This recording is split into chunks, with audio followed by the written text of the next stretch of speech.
Commodities have been correcting since March.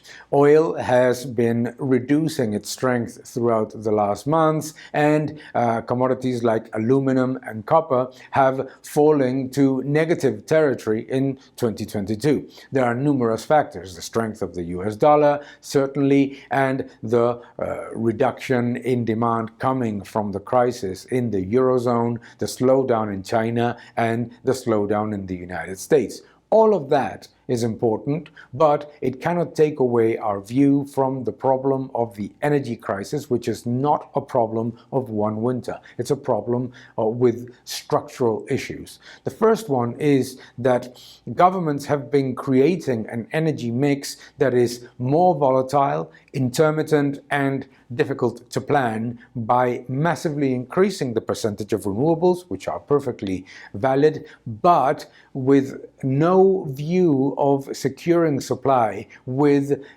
baseload energy.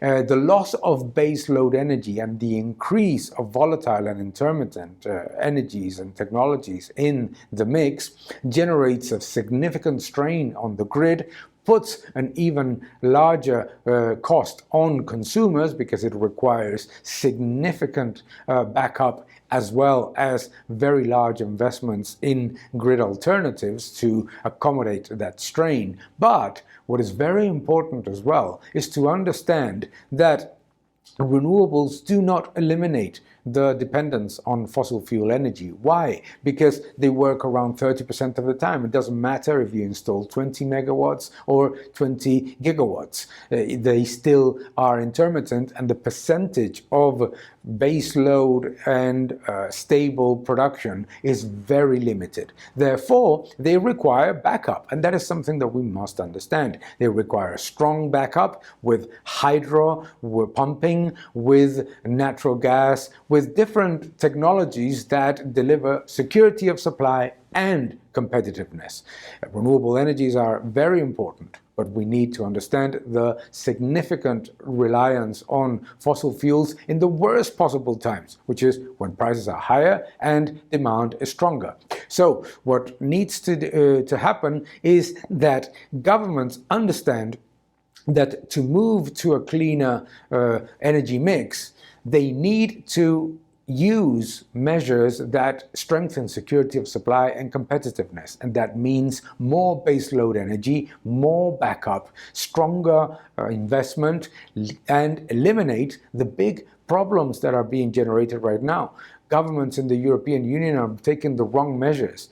Limiting supply, limiting consumption doesn't solve the problem because it's a long-term problem.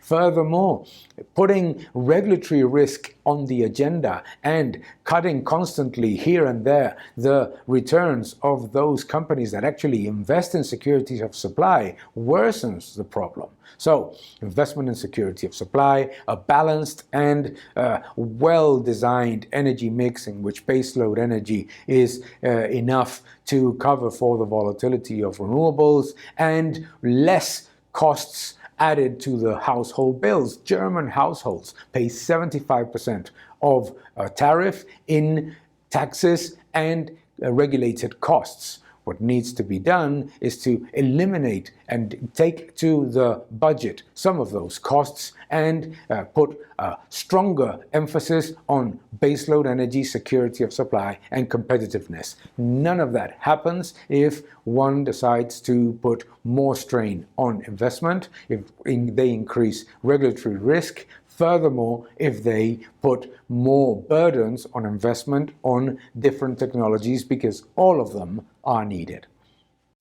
Thank you for watching this video. Please subscribe to my channel, like my videos, leave your comments below, and keep defending freedom. Thank you very much.